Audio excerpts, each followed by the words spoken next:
Thanks for tapping in with another episode of Streets and Scholars. We got another fire episode to bring you. My name is Alex Alonso. I'm sitting here with Frank Thornton, aka FG. How you doing, man? Man, I'm doing pretty good today. Man, there's been so much stuff going on in the last few days. No doubt, no doubt. I really don't know where to start, but let's start with a video that you did on FG Unleashed about YG and Tyga. I haven't really had a chance to really get the background at it. I saw some images that definitely looked, I would say, a little moist to me, but I don't know the whole backstory on it. So bring me up to speed on the whole YG and Tyga situation. Well, you know, they did a video based on I forgot the name of the song. I think it's called Run It or something. But the song is cool. You know what I mean? The video wasn't out yet, but the trailer that they put out and the teaser that they put out was these dudes in a Ferrari dressed in drag with wigs and, you know, makeup piled up on their face, you know, posed as white women, basically. You know what I mean? And I wasn't feeling that, you know. So I took that, what I seen at that moment, when did a video on it. You know, a lot of people had a lot to say about it, you know, thousands of people agreed with me, you know, but I also stated that, you know, if anybody disagreed with me, you know, everybody know how to get in touch with FG. You know what I mean? So, you know, like I say, I wasn't feeling it. Once the video came out, I seen the video. The video wasn't that bad. The song is a cool song, but at the end of the day, Alex, I think you know how I feel about, you know, them trying to water down, or, you know, the guys that's, you know, dressing in drag or dressing in women. You know, I always feel like they always trying to water down our masculinity. So, you know, I had a problem with YG doing it. You know, people say, well, the Wayans brothers did it and such did it. I said two things about that, though. The Wayans brothers ain't from Bompton. You know what I mean? And they not gangsters, you know, and they not gangster rappers. You know what I mean? So at the end of the day, if you're going to represent where I'm from, I just felt like, homie, this ain't what you do. You know what I mean? You know, Cube ain't did it. WC ain't did it. No other gangster rappers I know that I root for done it. You know what I mean? So at the end of the day, man, I felt some kind of way about it, and I said something about it, you know. As you should, though. I think YG is a different kind of gangster rapper. And I've been watching his Get Down for the last, I don't know, almost a decade. I remember one time I seen him wearing some really, really tight pants. And I was just like, I thought this dude was a Pyru from Bompton. No doubt. And it just didn't really fit the image that he was trying to portray to the public. So I'm not surprised if any rapper is going to be dressed in drag doing some of this funny style stuff, it would be YG. I mean, you know, I feel you on that, but like I said, I just felt more in tune to say something about it because he a homie. You know what I mean? And like I said, if he was from, you know, down south, or he was from the East Coast, you know, or something like that, I'm going to be honest with you, I wouldn't have, you know, went in like that. You know what I mean? But at the same time, homie, you a homie, you represent what I represent. It's not just even as a, let's take this thing further.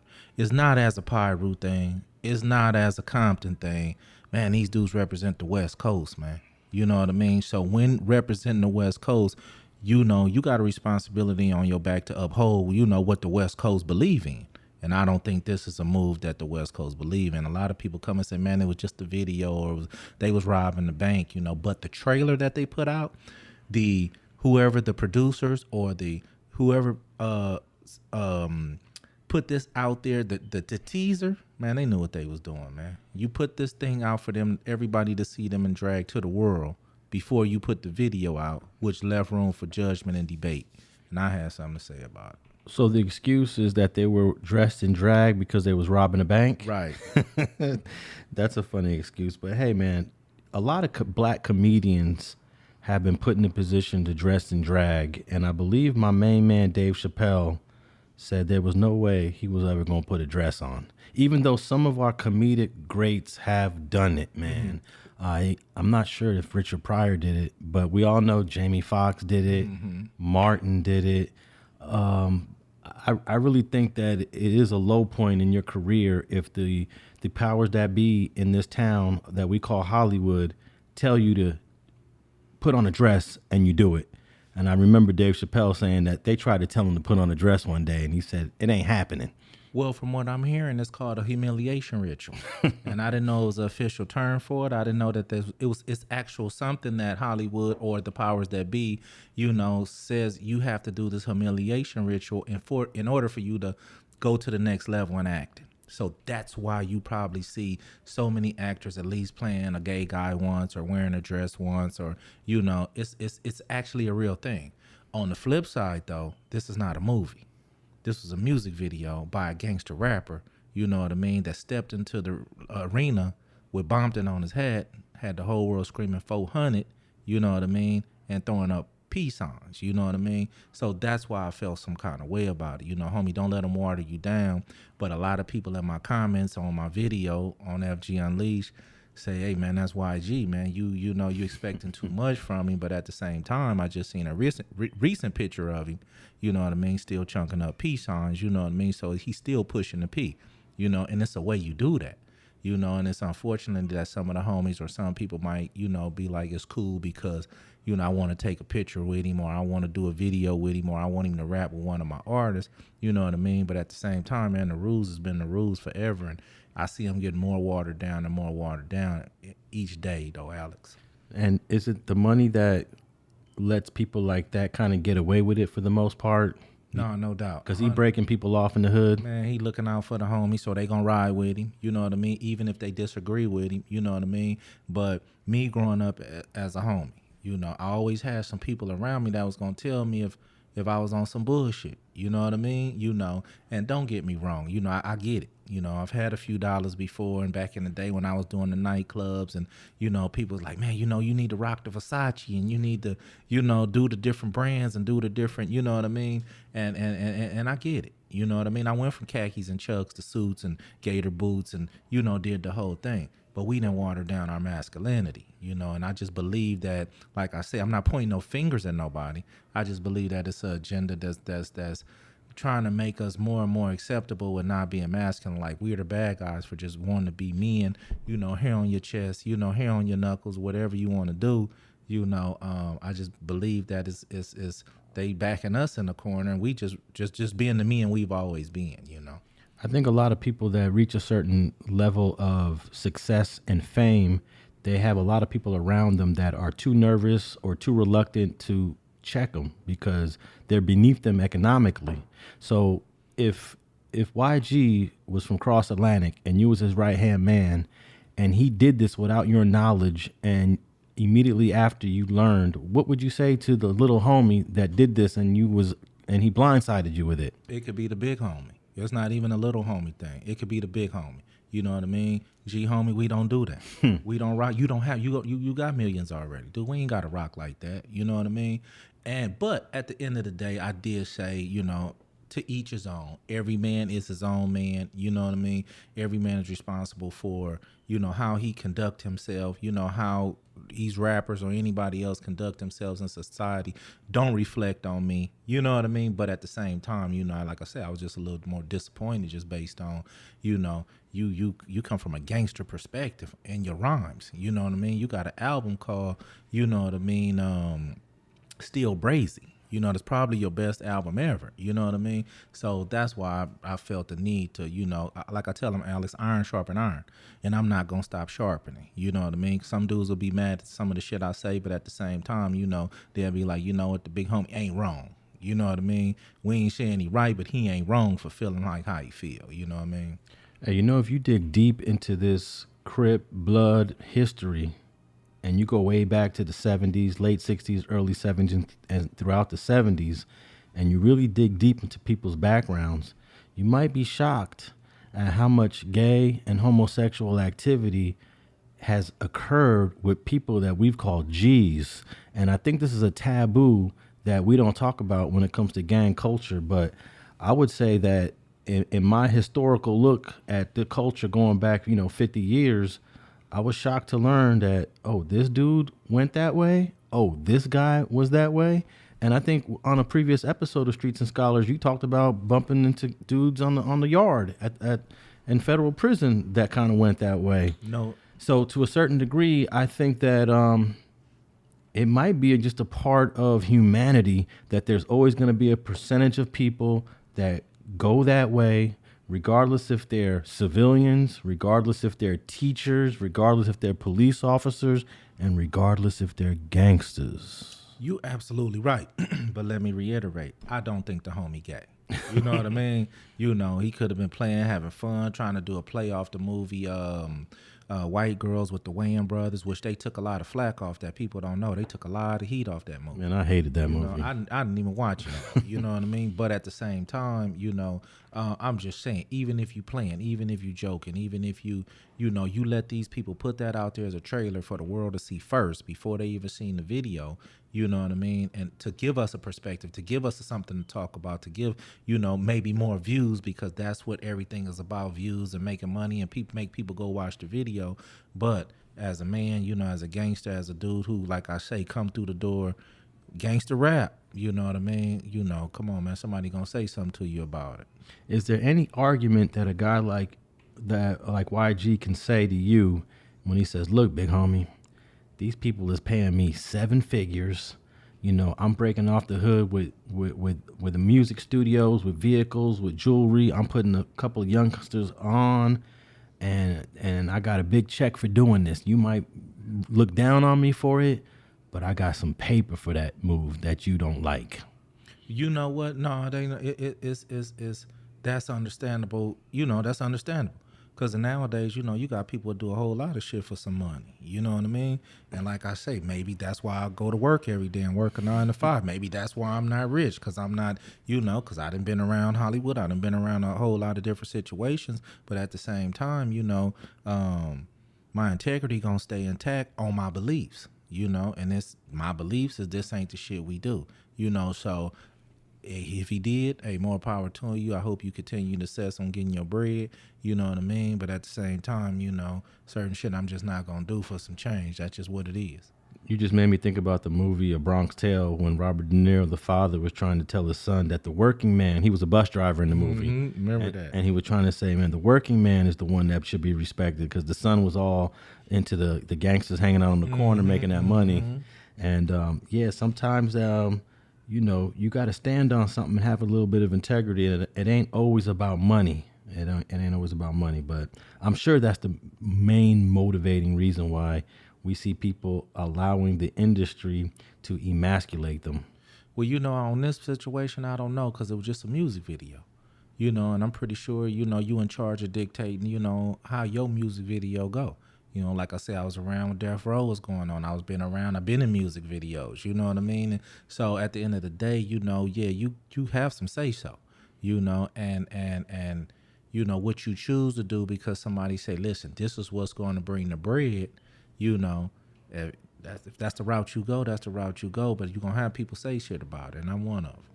Well, we talking about them, and I think that's exactly that's ultimately what's the beginning part of bringing attention to his album, to his record, to his videos, to his streams, to his websites. Is the more people that is talking about him, whether it's good or bad, that's better. That's good for him. That's good for him. Yeah. Well, let's move on to this other topic, man. This week, America's favorite homicide defendant, Eric Holder, he got smashed on. Yeah. And, you know, people have been leaving comments on my channel for the last 3 years basically saying, how come nobody has touched him yet? How come ain't nobody got with him? And I'm thinking, well, he's in the yellow tops, blue bottoms, 5150. They probably don't really get down like that. But then I thought about not everybody that's wearing that yellow top is really wearing the yellow top because they need to wear the yellow top. Right. They in there because they trying to work the system. Work the system, yeah. So apparently he was in a holding tank in the LA County Jail with 13 other people. And while in that holding tank, I believe 2 or 3 guys simultaneously attacked him. They punched him. They hit him in his face. They hit him on the left side of his face. They busted maybe a blood vessel in his eye because the white part of his eye was all red. And they even cut him with some sort of slicing device. It may have been a razor blade or anything else that you can make sharp that caused him to get 3 staples put on that injury. And it's the first time that we've ever heard that Eric Holder got attacked in these last 3 years in the LA County Jail. I'm surprised it took this long. Now, like you say, though, and it could be from so many different people because Nip has so many friends. It could be some Bloods. I mean, it could just be anybody. But at the end of the day, I'm surprised it took so long, you know. And but they may had him, like you say, physically away from other inmates, and this was the one chance that they finally caught up with him. And them two or three, four dudes said, you know, we gonna do something about it today. Well, I wonder that because he's been going back and forth to court more than he's ever been in these last 3 years. He's going back and forth every day. Yeah, you're right about that. So when they put him in this holding tank, I wonder if the holding tank just has a little bit of everybody from the county jail that's going to court, or do you stay with other 5150 people in the holding tank? I'm guessing they probably mix it up because they just think, all right, everyone's going to court. There shouldn't be a problem. But today it turned out to be a problem. Well, you know, I remember coming back from court on them county jail buses, and when you jump off that bus, you know, they ask you what unit you was in, you know, because I got tired of going to the blood module. So I got to the point where I start staying on the main line. Whatever gonna happen on the line is gonna happen, you know. So I'll start walking the line. But when you come from court and you on the main line, when you come back, they ask you what unit you in, and what they'll say was go to cell 32. You know what I mean, Alex? And I never forget, man. I went to, they said go to cell 32. I'm talking to some homies. I'm walking. I turn the corner. I walk up in the cell. It's a turnstile type of deal where you can go in, but you can't come out. So I walked up in the cell, man, and I go up in there, man. I'm chilling for a couple seconds, and it didn't take me 10 seconds when I looked. I see Hoover on this one dude's arm. I see, you know, Grape Street on this other dude's arm. And I see nothing but Crips, tattoos, and hearing Cuz, you know, simultaneously. Alex, I walked into a Crip tank, you know what I mean? And I'm like, they finna beat my ass, right? You know, so I'm already saying they finna beat my ass. As soon as they ask me where I'm from, they finna beat my ass. I seen the homie Woody from Campanella. He was a trustee. He was sweeping past, and I looked at him, and he looked at me, and without saying a word, he spent off. You know what I mean? And he came back, and sheriffs came back, open gate. You going to another cell? And I walked out and shit, and the homie, because he was a trustee, got the sheriff. And as soon as they let me out, you hear them say, "Cuz, we had one." You know what I mean? I mean, I was that close. I mean, they would have smashed me. So it was that easy. You know what I mean? Somebody could have walked in a cell where he was at. You know, he could have walked in a cell where they were at, you know, because a lot of people going to jail now are saying they don't gangbang because they don't want this on their record when they go into court fighting their case. But really, they Crips, they Bloods, they real killers, you know. And he probably got in a tank with him, man, and they did him in. So when you got into that situation where there was a Hoover and a Grape Street, was that considered a holding tank? Yeah, it was just a holding tank, and they was gonna move you, you know, but it was just a temporary holding tank until they send whoever going to certain units. They gonna come call people out, you know what I mean? Hey, you, come on, you know. So it would have just been a certain amount of time that they would have came and got me to go to another tank. But if the homie wouldn't have seen me, you know what I mean, and got me out that tank, I mean, I was good as smash because you're talking 20 dudes in there that wouldn't. I mean, you know, I'm the only. They would have just thrashed me. It wouldn't have been no doubt about it. You know. What's the maximum amount of people that would normally be in a holding tank? Because they said there was 13 in this one when Eric Holder got attacked. That was light. You talking about the LA County Jail, man? They'll cram them in. You know, you'll cram them in till you dudes sitting on the floor, dudes sitting on the sink, dudes sitting everywhere they can. So it probably was just an early. They probably just got him before other guys even, you know, got in there to, you know, because it probably would have been more. So a tank just 13. Or it could have been some other dudes that's, like you say, playing the system, that's acting, you know, like they 5150 just to, you know, either get some sympathy from the courts or, you know, work whatever angle they working. And when he came up in there, but that don't mean they wasn't some real gangsters, you know what I mean? Yeah, man, I was surprised that the other day he wasn't in court. The judge actually dismissed the whole court. He told all the jurors to go home.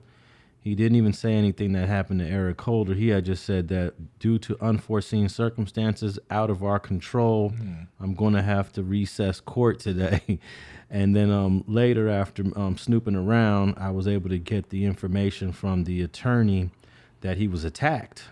And he ended up having to get an MRI, and I thought that was interesting because MRIs are usually what you do after a serious injury. No doubt. I was surprised when you did say, I heard you say that he had to get an MRI, but I didn't forget the point that you said he had to get some staples. 3 staples, not stitches, but Right, staples. right. I was going to say that a lot of people don't understand that staples cover a larger territory than stitches.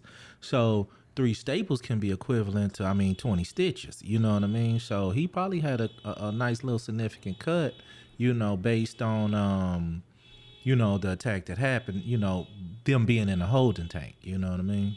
Yeah, three staples on this cut that he got on his backside, back of the head somewhere. I'm trying to picture if it required 3 staples. You're saying that could probably be equivalent to more than 10 stitches, or? Yeah, possibly so. Yeah, because the staples, like I say, carry a wider area than stitches would. Stitches are in and out, in and out. Those staples cover kind of like a chunk. So I would definitely assume that it's more than 10.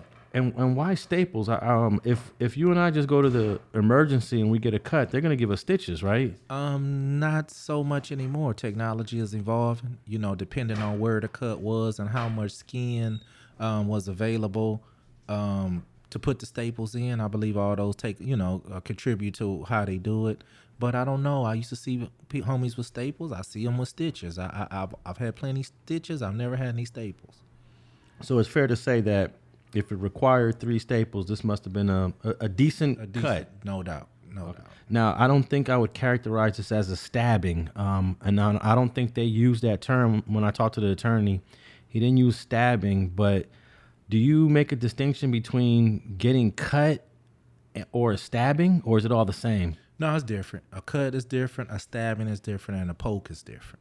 You know what I mean? Because sometimes when you get stabbed, you got a full blade. You know what I mean? And when you get poked, sometimes you have a smaller circular thing that you use. So you're getting poked. You're not getting stabs. It's a stabbing, but it's not with a knife per se. Because people making knives out of anything. People are making weapons out of anything. So the poker, the stabbing, and the cut is going to be separate things. Now, I think a lot of people are happy. I find this interesting. A lot of people are happy that Eric Holder got attacked because I guess everyone loved Nipsey so much. Right. But Eric Holder is in the county jail on trial for a homicide, and we have homicides like 300 a year here. And I guess Nipsey Hussle's different. He's famous. He was a rapper. He was successful. He was a multimillionaire. But when I'm in these court cases, I try to treat all human beings as equal. And I want to look at the victims and the suspects as equal. But it's difficult to do that in this case because it's Nipsey Hussle. Yeah, but that's the problem. You know what I mean? To be honest with you, we all take a side immediately. And because it's some unfortunately, there's some killers in there that we rooting for to make it home. You know what I mean? So you instantly take a side. Everybody's taking Nip's side on this. You know what I mean? But to be honest with you, Alex, I don't think people that's taking into consideration that if they call this man a snitch, this dude did what he's supposed to do. This dude did what I would do. To be honest with you, because somebody called me a rat and I'm not one. You know what I mean? We gonna have to go the distance. That's just really what it is. So you can look at it 2 different ways. And like I said, I'm a Nip fan too. But at the same time, I got to look at the gangsterism on what really happened, So at the end of the day, I know people don't want to hear that. They want to see Eric Holder get smashed. They want to see, he want to get a life sentence. They want to see all that. But in actuality, you know what I mean? Nip was a gangster too. And this is the shit that go on day in, day out in the hood.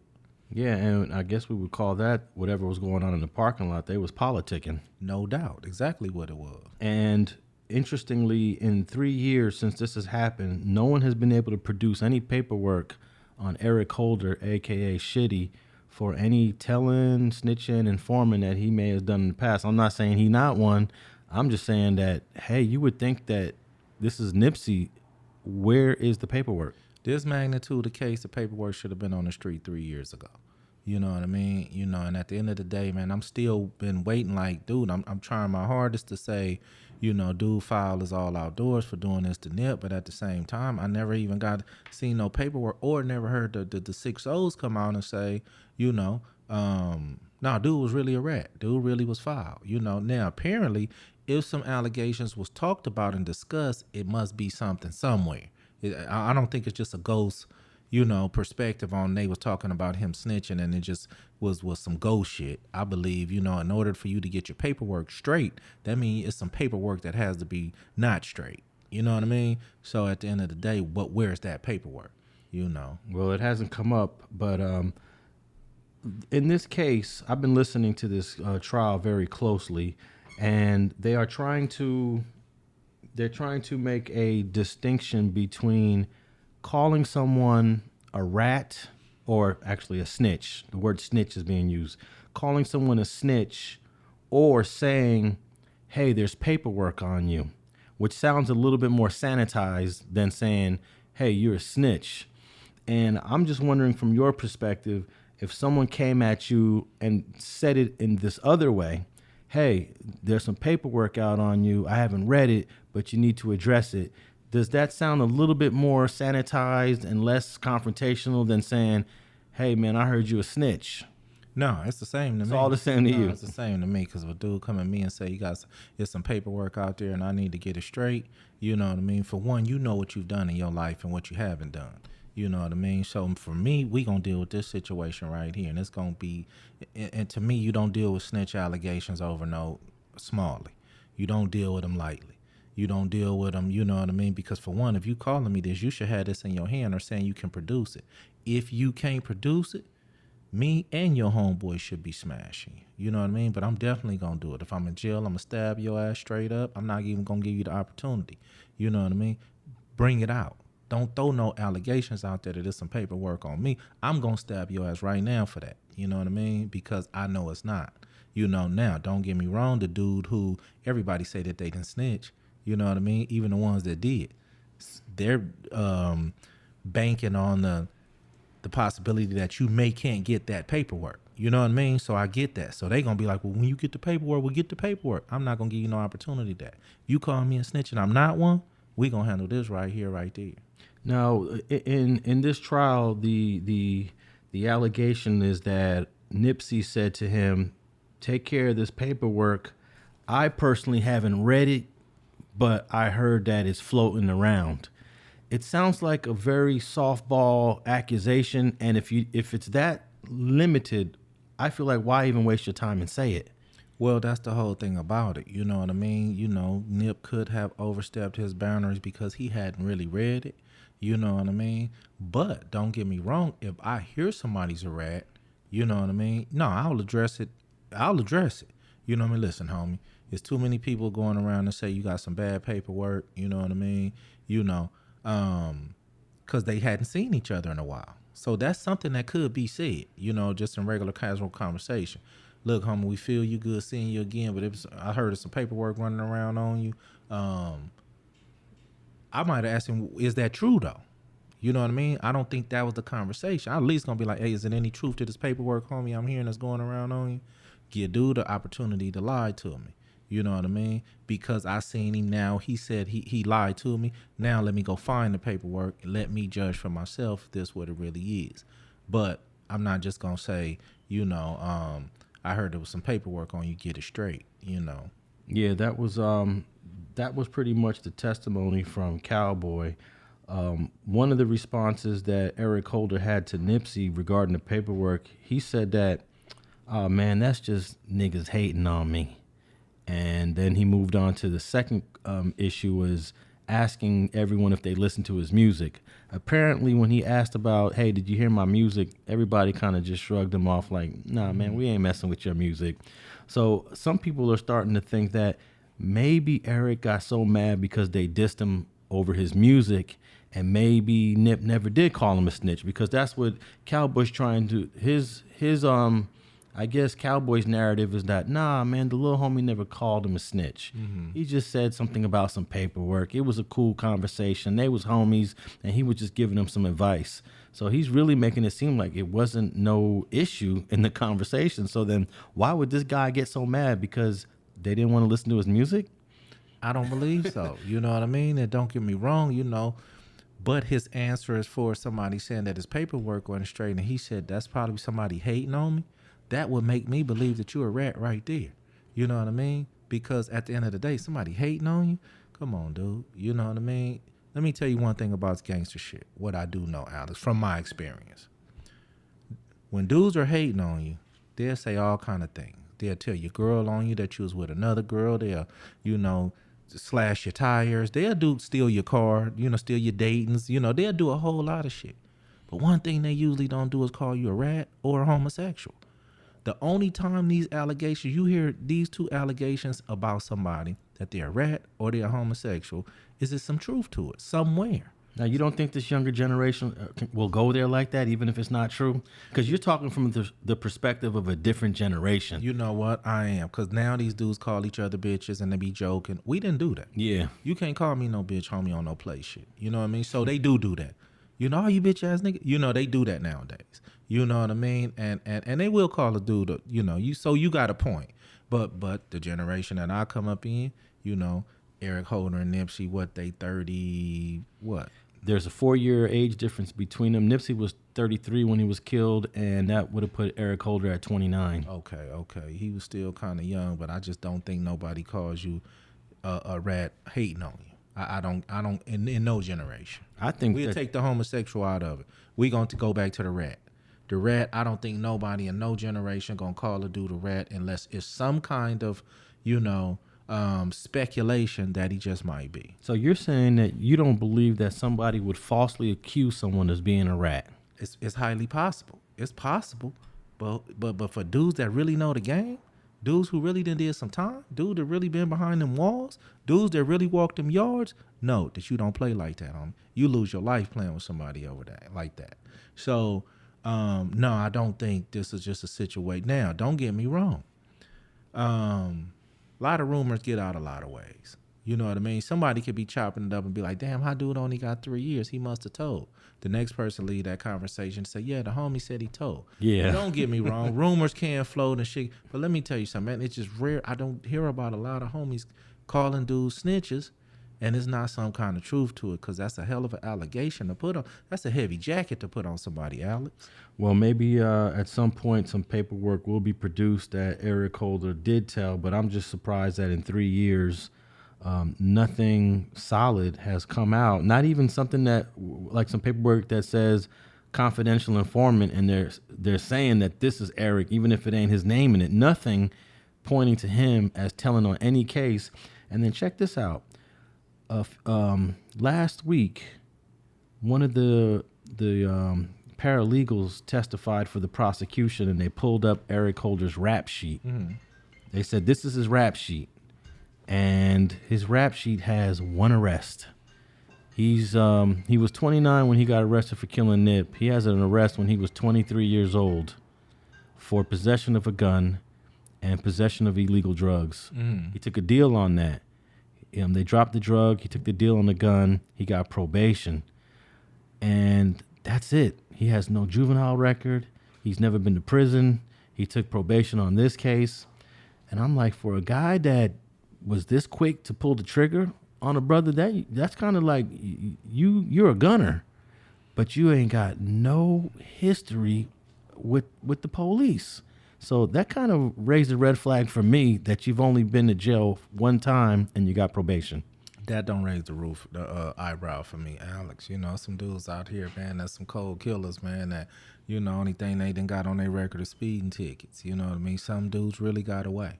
You know, some dudes did some shit for the first time. My first drug case ever in my life, I got 10 years for. Mm-hmm. Never had a drug case ever, you know. And that's just sometimes how the cookie crumbles, you know. I know some real riders out here, man, that don't have no tattoos. You know, when they go to jail, they say they don't bang. You know what I mean? And they, you know, of course, when they get to the yard or whatever, if they come there, they gon', you know, hook up with the homie, no doubt. but dudes are fighting their cases, they running their angles, they trying everything they can, and it very is possible. But you could tell that wasn't his first time shooting nobody. I mean, just in my opinion, I'm gonna go with my opinion. Yeah, definitely. From the looks of it, it just didn't feel like that. That wasn't his first rodeo. Yeah.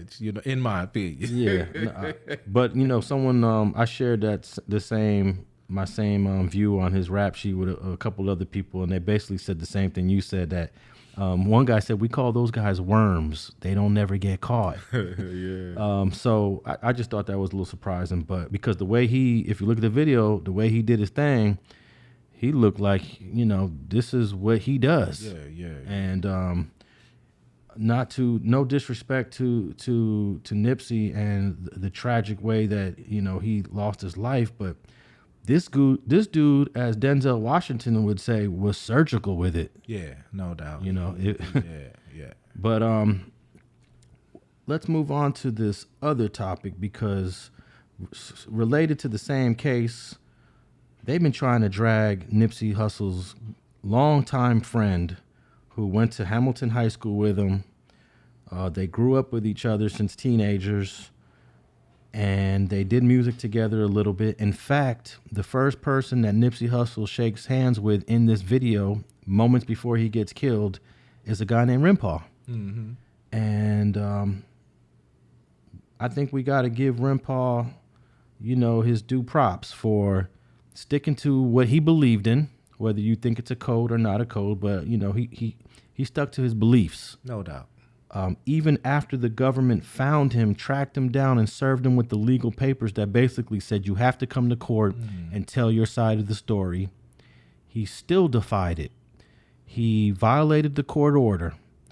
District Attorney John McKinney told the judge that instead of the $50,000 bench warrant that we normally issue for this, can we raise it to $500,000? They raised it to $500,000. He wasn't swayed.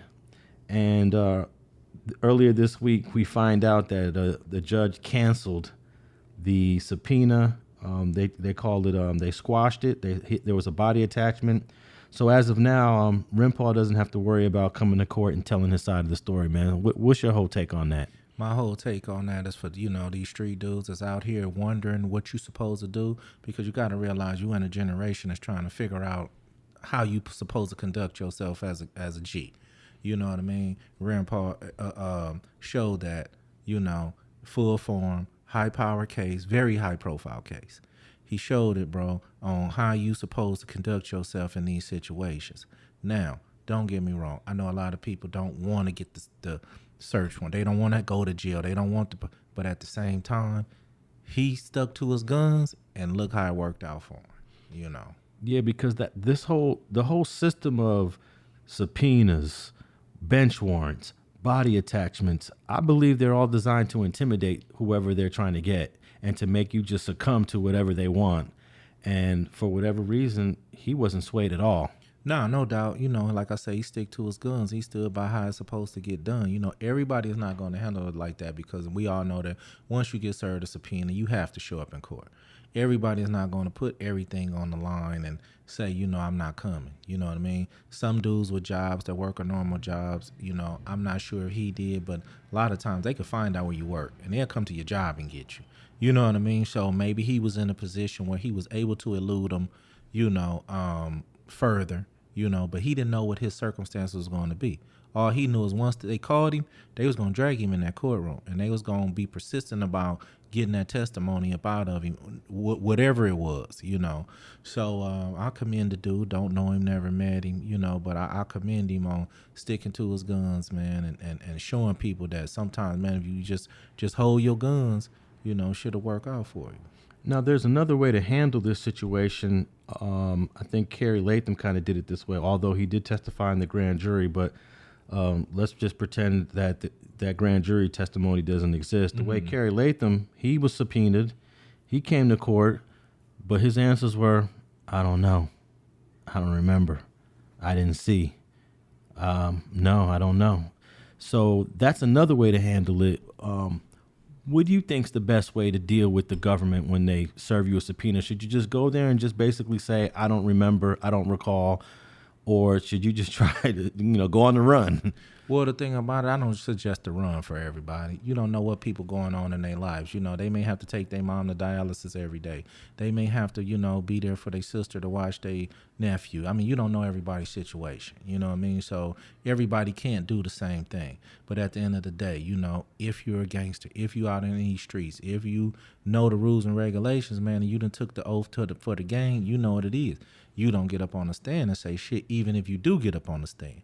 Now with Kerry Latham, he should have said the same I don't knows and all that to the grand jury, as he got up on the stand and said, you know what I mean? So for a dude to get up there, like you said it without the grand jury, but for a dude to get up there and say, man, I don't know, I can't remember and do exactly all that. Hey, you went up there, you had to get up there, so you went up there and did the best thing that you could do is, deny all plausibility on what you know and, feel about this case.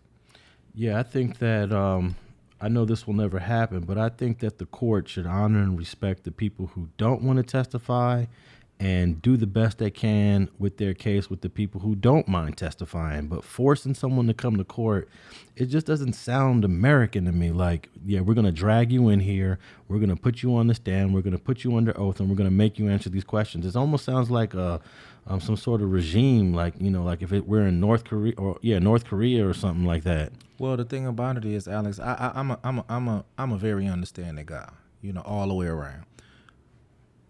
Most people can say that, but sometimes when it's your people, when it's your son, when it's your daughter, you know what I mean, you tend to look at it different. You know what I mean? You want the homie to get up there and say what he saw, for some people. I lost a brother in the streets before. You know what I mean? Like I say, I understand the dynamics of this gang shit. But for when people are in their emotions and their feelings and they lost a loved one, they want to see the killer get convicted to every extent of the law. But at the same time, you was out in the street living by a code that was lawless. You know what I mean? So I do understand exactly what you just said, but on the flip side, I do see how these people, when it's their people, when it's their family member, they like, this some bullshit. Y'all need to go find this dude and make him get on the stand and say what he saw. And that's the kind of reality of both sides to it, and I happen to see both sides. Well, I had spoke about this in a video I did on the Street TV platform, and I was basically saying, look, I'm sitting there in court, I'm listening to all the witnesses. They're already up to like witness 15, and they've already laid out their case. Their case is already pretty good. There's nothing that Rimpaw is going to add. It's not, his testimony is not going to make or break the case. If he does come to court, he ain't answering any questions. So why are you wasting your time on searching for him? They're trying to do surveillance. They're trying to track him down. This costs money. This is no doubt. Yeah, that's taxpayer money. Even I heard the LAPD detective saying, yeah, we know where he's at. We're going to try to get him. You're sending people there. That's money. And he's not going to answer any questions. So I was doing this video saying, accept the witnesses that you have and make the best of your case that you can. And then we find out earlier this week they canceled the warrant on Rimpaw. So basically it was all for nothing. Well, you never know. They might have been looking at your video and say, you know what, Alex is right. Alex is 100% right. We're not going to get nowhere out of this. You know what I mean? Let's move on, keep going what we have, you know what I mean, and push forward. But Alex is right, man. We're not going to, it's beating a dead horse right here. And a lot of times when the prosecution and the police do spend so much time on bringing witnesses that end up being, I guess you would say, hostile witnesses, you get the jury starting to get agitated because the jury wants to go home at some point. They're like, damn, we're going to be here another day and another day. How many days are we going to be here? So you also got to make sure you keep your jury happy and satisfied and not drag them through this case, because a lot of the jurors, I'm sure right now, they're ready to go home. It's been since June 2nd. Man. And it's almost a whole month, and they're talking about trying to, track down more witnesses. So I think there's also a decision made that's considering the patience of the jury, that most of us, we don't even talk about it. I don't think the jury. I think the jury and people have already made up their mind, because it's not a guilty or not guilty. You know what I mean? The man admitted to what he did. You know what I mean? He came and said, "This is why I did it." So I don't think this decision is as hard as a guilty, not guilty. You know what I mean? This is going to be a guilty all the way around, but under what circumstances? You know, like you say, bringing Grandpa in wasn't going to change that. You know, but I do understand that they do want to get all the evidence that they can in front of a jury to, you know, give them the best information that they can to make a decision. Yeah, the prosecutors love to over prosecute. No doubt. You know, that let's put up double the witnesses. Yeah. And because the more the better, the more the merrier, and hopefully we can convince this damn jury for a guilty verdict. But yeah, man, this case is going to be in the jury's hand any minute now, and a verdict should come out probably next week, man, and we'll find out Mr. Holder's fate. He's going to have a tough time when he hits that CDC, because they don't have these SNYs anymore, and most of them are integrated. And I know some of the guys on the 50-50 yard, they're trying to come home also, but at the same time, it might be a little risky for him on these 50-50 yards. Well, no doubt, but you're not talking about a level 1 or 2 yard either. You know what I mean? This dude going straight to the 4 yard. You know, he'll walk in there with you, unless he gets manslaughter or something like that. Then he probably can bump down to a 3 or a 2. But you know, if he get that murder 1 or 2, he's going straight to a 4 yard. You know, and it's different. Them dudes still up there rocking and rolling, Alex. You know, a lot of those S and Y yards. You know, it's a lot of 1 and 2 level guys down there. You know, when you get to talking about that 4. These are a lot of dudes who have a lot of life sentences and a lot of long sentences. So they still there, you know. So I know what they would try to do is try to send him to a facility where, man, you never know where to kill. You know, you be somewhere. A gangster could be good the last 10 years until this dude walked through the door. Now, do you think when he gets to a yard and he's on the yard with other neighborhoods and they want to press him, and he just says, look, man, this dude tried to call me a rat in front of other homies, and you know how that go. With any other person, y'all wouldn't be tripping on me because it's Nipsey. It's an issue. Does he have something to defend himself on when he does get to that prison yard? Oh, yeah, he do. And that's just what you said. Homie, y'all produce any kind of paperwork, homie, I beat my own ass. I stab my own self in the neck if you bring some paperwork, homie. He get us some dudes like that. That's it. It'd be some real motherfuckers that'll say, you know what, homie, do right. You know what I mean? I stab myself. You go get some paperwork on me, homie. You ain't gonna just call me that, and it's cool. And dude, you're gonna be surprised at how many people be like, shit, he did the same thing I would have did. That's the point that I make. It's some dudes that you know, especially if he goes to a 4 yard. No, I mean, yeah, no doubt. It's definitely some dudes that say, man, I would have did the same thing.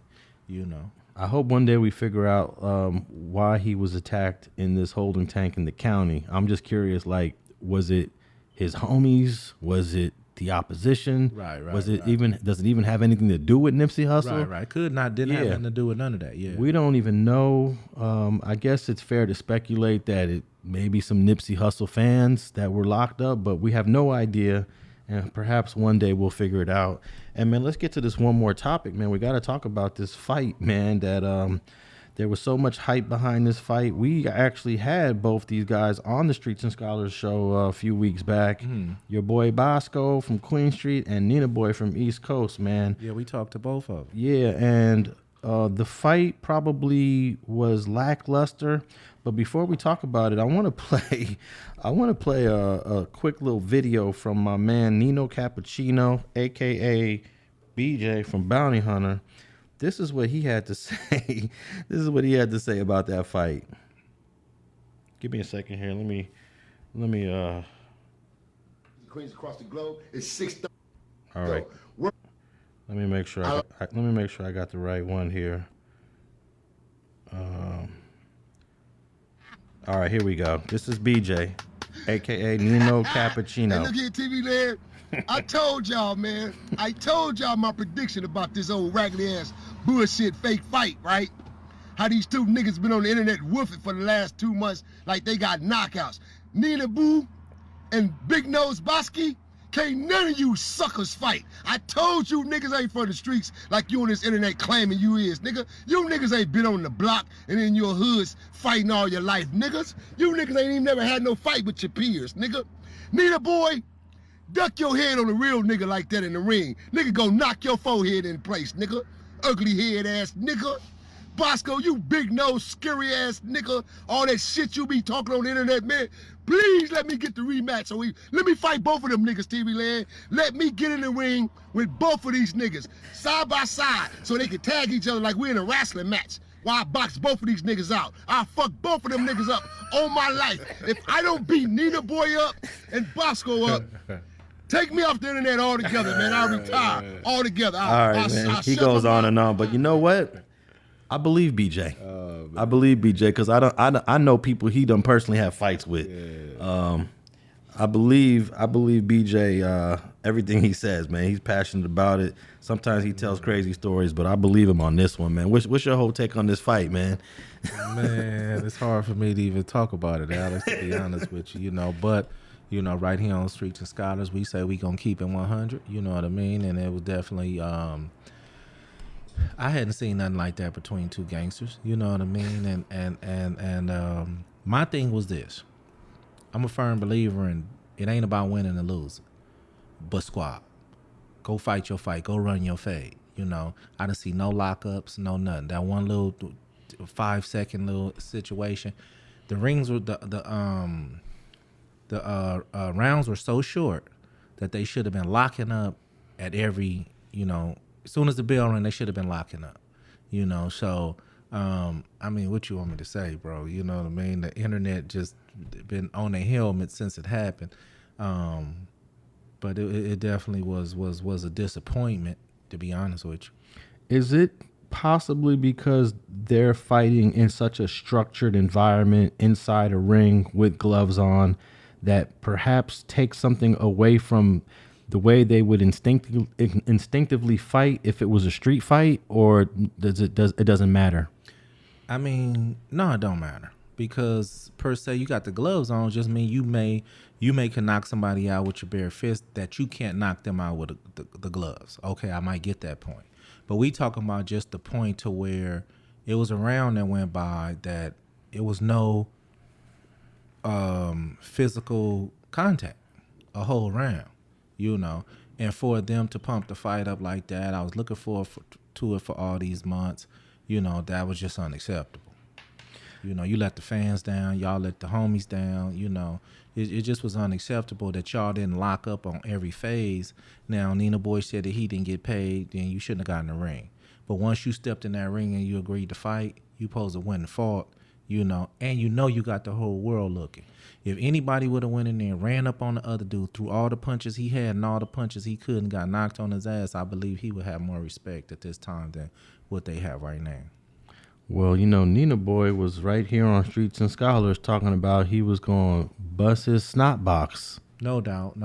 And it don't look like his snot box got busted up at all. No, but Boskoe was talking shit too. You know what I mean? And Boskoe didn't run up in there and throw them punches or put them things on him either. You know what I mean? So at the end of the day, what it did do is make it kind of messed up for the next dudes who want to box, you know what I mean? Because people are going to be like, oh, somebody's going to have to come in and really get down for them to bring the. But let me go back and say that I do, want to give them dudes a shout out for at least getting in the ring, with the gloves. What is it? The gloves up, guns down. Perspective. I can't respect that part of it. But at the same time, when you go in that ring, man, you got to fight, man. And a lot of people complained about the way Boskoe fought Gonzo, rest in peace, last time. And I feel like it's going to be tough for people, for Boskoe to be a draw in the future because he had two opportunities to squabble up, and I can't really explain it. I can't explain the lack of activity, the lack of movement, the lack of throwing jabs, punches. I don't get it. No doubt. And it's like I said, so much that I just can't say because it just wasn't there to say. Everybody's seen it. You know what I mean? And at the end of the day, like I say, even if people couldn't fight, they supposed to went in there and locked up and got down and actually got their squabble on. You know what I mean? To the referee had to damn near break them up when the bell came. Because, Alex, let's be clear. When you fighting somebody, I don't care who it is. Damn near I don't care if it's almost a sibling, a big brother. When you get the locking up, you get the locking up. And it's going to take your mama, your daddy, your uncle. Somebody got to come pull somebody off somebody. this was none of this, and the referee didn't even need to be there. Yeah. You know what I mean? You know, he didn't even need to be there. So that's my point. It ain't about how good or who can fight or, you know, who can, you know, who didn't have the talent. You know what I mean? It's the heart that I done see these dudes driving there, start swinging, punching immediately. As soon as the bell ring, it was only a minute. Let me take off. Let me take flight. You know, and even if you lost, I could have, you know, been like, well, they got down. We could at least said, no, they got down, no. You know. Yeah, very, very disappointing performance on both sides, and I don't think I would want to watch a fight with them in it again because I already know what they bring. Well, I don't think it'll be one. You know what I mean? Because less is free, you know, or just some YouTube channel or some Instagram type stuff, but you know, they definitely didn't do themselves any justice, you know, by all the shit that they was talking. Well, I was hoping that this fight would be able to spawn and inspire other fights between people that are beefing to kind of get the ball rolling, because I think it's a good business. I think the structure of the fight and the way they set it up, although it didn't have a whole lot of people there, but I think that there's a future there to promote and build more fights. But because there was such a lack of performance, I think it's going to be tough to sell the next fight to the public. I think the total opposite.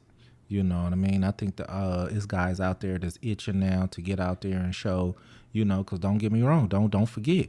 New York tapping in, you know, Chicago tapping in, and dudes cracking little jokes. Niggas in Cali can't fight, you know, and they only jokes. Dudes coming back and say, you know, we know it's dudes out there that got hands, you know what I mean? But at the same time, this is the joke right now.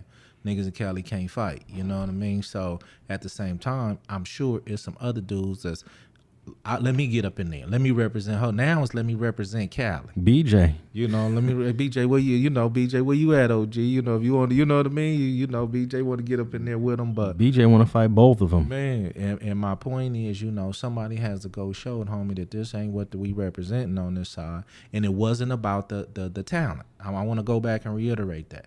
I'm not knocking nobody who can't fight. It's about do fight. Get up in there and get your ass whooped in if that's the case. And that's hood shit. Long as you got up in there and fought, homie, and squabbed and got back up again until you couldn't get up, you know, no more. You would just, you know, get up in there, run up in there. Lock up. They done lock up, man. Well, I think these promoters, if they're going to continue to do more fights, they got to vet these guys in a way that the audience, the fans, are going to get a real fight. So I don't know how you do that because, you know, we don't have people's records, you know, that we don't have their fight record. I can tell you this, if BJ was in a fight, I know for a fact it's going to be some punches thrown. Yeah. If they put BJ, Nino Cappuccino with the right person. But not everybody, we don't know everybody's fight history. Like we have no idea. I had no idea, at least, Nina Boy's fight history. I just went by what he spoke. He sounded like he was ready to get down, but he didn't do anything impressive at all. No doubt, like I say, but it is dudes eager to get in there to show that this it gets better than this. You know what I mean? Even on a friendly fade, you know, it gets better than this. But Nina Boy was so eager. I mean, he had all the one-liners. He had all the enthusiasm. I mean, he really sold that he's gonna go in there and squab, and we got nothing. So just because the next guy is gonna come out there saying the same thing, like BJ will talk that shit, but I know he coming in there with some heat. Right. I know that. And I think there's got to be a way that if they're going to continue to do this, whether it's the 1111 network or whoever wants to do promoting, I mean, it might be something that I might be interested in getting involved in the future. Just make sure you got some guys that are going to, you know, leave it all in the ring and put it all out there. But that was disappointing. Well, you know, I don't know. It might have to go down to a situation, Alex, where to the point where you got to have a side dude on the side with his gloves. If y'all two don't get down, this dude finna come up Yeah, like a DP or something. You know what I mean, dude? If y'all don't fight, somebody go come here and fight your ass. You know, you can get DP'd in the middle of the fight. In the middle of the fight and shit. But hey, man, like I say, man, the cause itself, though, like I say, man, I do like the what they were about, you know what I mean? Let's fight it out, let's not shoot it out, you know. And I do respect that cause, but at the same time, when you say let's fight, it got to be a fight, you know. Now, have we heard of any other people that said they want to fight and that they're willing to fight? No, I've had about 10 people call me and say, man, I'll get there, put me in there, you know. But like you say, we would have to get our stuff together, get us a gym together, you know, and promote it, you know what I mean, and have a street TV, you know, a boxing marathon, you know, have an undercard, have the main card, you know, and get out there with some dudes who got some issues with each other and get in there and really squad, you know what I mean? Well, on that note, let's call this episode a wrap. Episode 20 of Streets and Scholars. I want to thank everybody for tapping in with another episode of Alex and FG on Streets and Scholars. If you're listening to us on Apple Podcasts, please leave us a rating and review. Make sure you tap in with FG at FGeneral1 on Instagram and on his YouTube channel, FG Unleashed. Make sure you hit my channel, Street TV, where I'm bringing you all the Eric Holder trial updates. And if you want to tap in with me personally, I'm at Alex Alonso 101. And thanks for tapping in on another fire episode of Streets and Scholars.